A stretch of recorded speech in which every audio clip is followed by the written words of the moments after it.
আমি যদি গোল করি ইনশাল্লাহ হামজা ভাই কারের উপরে উঠবো। তো আমি স্বপ্ন দেখি।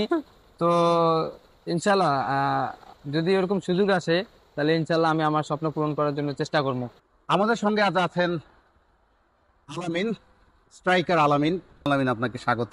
তিনি প্রিমিয়ার লিগে বাংলাদেশের স্থানীয় ফুটবলারদের মধ্যে টপ স্কোরারের একজন। মাসে শিলংয়ে বাংলাদেশ ভারত ম্যাচে আলামিনের সুযোগ পাওয়া না পাওয়া নিয়ে আপনারা অনেক কমেন্ট করেন দেখি আমার কমেন্টে। বাংলাদেশ প্রিমিয়ার লিগটা আপনার কেমন গেল? যে তার সঙ্গে রাকিবের একটা প্রতিদ্বন্দ্বিতা চলছিল, কে টপ স্কোরার হবে, কতটুকু আফসোস লাগছে টপ স্কোরার না হতে পারে? আমি শুরুটা যেভাবে করছিলাম অনেক ভালো। তো আলহামদুলিল্লাহ আমি শীর্ষে ছিলাম। তো রাকিব ভাই আহ, শেষে এসে অনেক ভালো করছে। আহ, উনি অনেক ভালো প্লেয়ার। আমি চেষ্টা করছি যে আমি যেন লোকালদের ভিতরে টপ স্কোরারে থাকি। তো যেহেতু লাস্ট ম্যাচ গেছে, লাস্ট ম্যাচে আমি গোল পাই নাই, আমরা সেম সেম অবস্থায় ছিলাম। তো পরে রাকিব ভাই গোল পাইছে। তো আমার এটা নিয়ে মন খারাপের কিছু নাই। রাকিব ভাই আহ, নিঃসন্দেহে অনেক ভালো প্লেয়ার। উনি লোকালদের ভিতরে টপ আছে। তারপরেও আমি খুশি, আমি হ্যাপি। কোচ যেটা ভালো মনে করছে এটা করছে।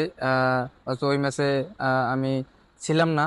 তো যদি আমার সামনের ম্যাচগুলোতে যদি সুযোগ দেয়, কোচের সিদ্ধান্ত চূড়ান্ত সিদ্ধান্ত। অবশ্যই। আহ, তো টিমের জন্য উনি সবকিছু করতে পারে।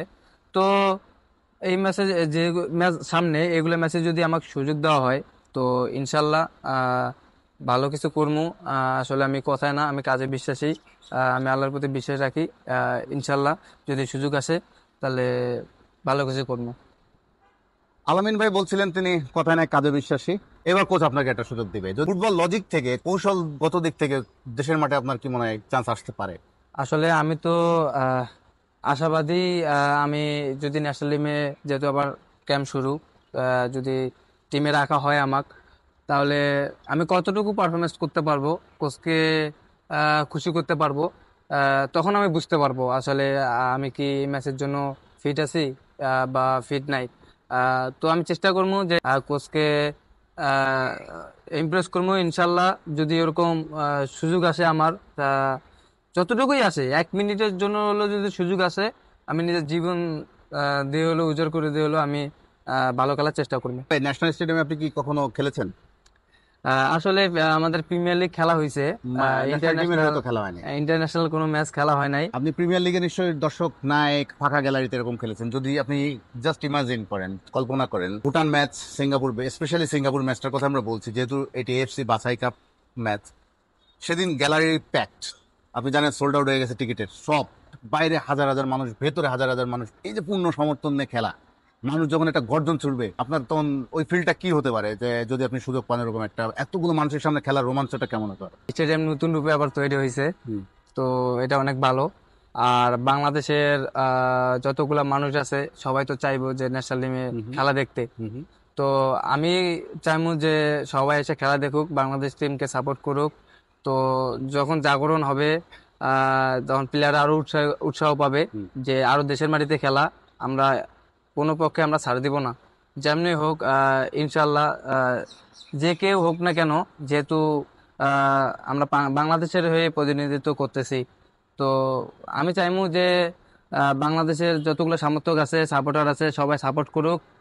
আমরা সাপোর্টাররা গ্যালারিতে সাপোর্ট করবে, আমরা মাঠে ইনশাল্লাহ 3 পয়েন্ট নিয়ে আসবো। আপনি ইন্ডিয়ার সঙ্গে ম্যাচ খেলার সুযোগ না পেলেও হয়তো আপনার মন খারাপ ছিল, কিন্তু ওই ম্যাচে কিন্তু হামজা চৌধুরীর অভিষেক হয়েছে। হামজা চৌধুরীর কাছ থেকে আপনি কি শিখেছেন? তাকে খুব কাছ থেকে আপনার দেখে কি মনে হয়েছে?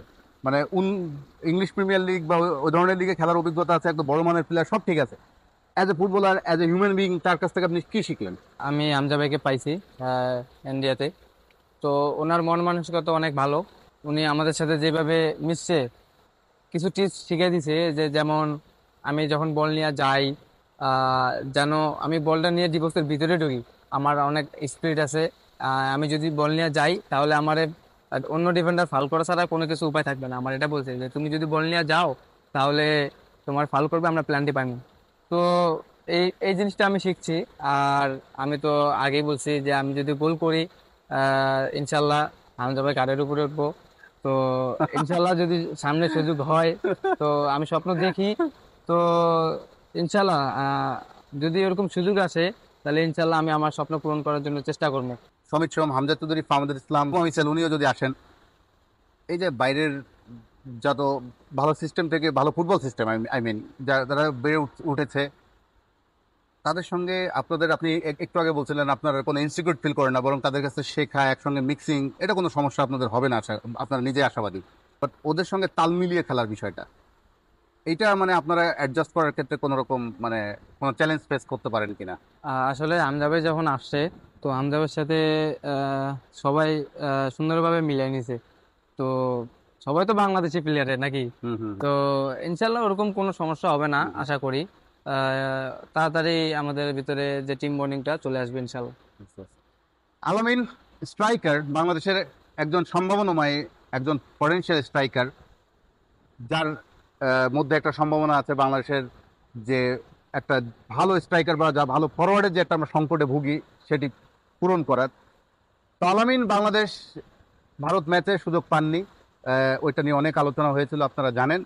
এবার তিনি আশাবাদী কোচ কাবেরার কৌশলে, বাংলাদেশ সিঙ্গাপুর ম্যাচ, বাংলাদেশ ভুটান ম্যাচে অন্তত কোচ কাবেরার কৌশলে তিনি থাকবেন। তো তার চেষ্টা তিনি করে যাবেন, তার চেষ্টা করে যাচ্ছেন। খেলানো বা না খেলানোর সিদ্ধান্ত ফুটবলে একান্তই কোচের। তো দেখা যাক এবার আলামিন তার প্রপার সুযোগ থাকে কিনা। তবে তাকে কিন্তু দলে রাখার মতো তিনি যথেষ্ট যৌক্তিকতা তৈরি করেছেন। স্টার্টিং 11 থেকে তিনি খেলতে পারেন কিনা সেটি হচ্ছে আমরা অপেক্ষায় থাকবো। থ্যাংক ইউ আলামিন ভাই আমাদেরকে সময় দেওয়ার জন্য। তার গল্প শুনলাম। ভবিষ্যতে আমরা আরো আলামিন ভাইয়ের সাকসেস কামনা করি। ভালো থাকে। ইনশাল্লাহ।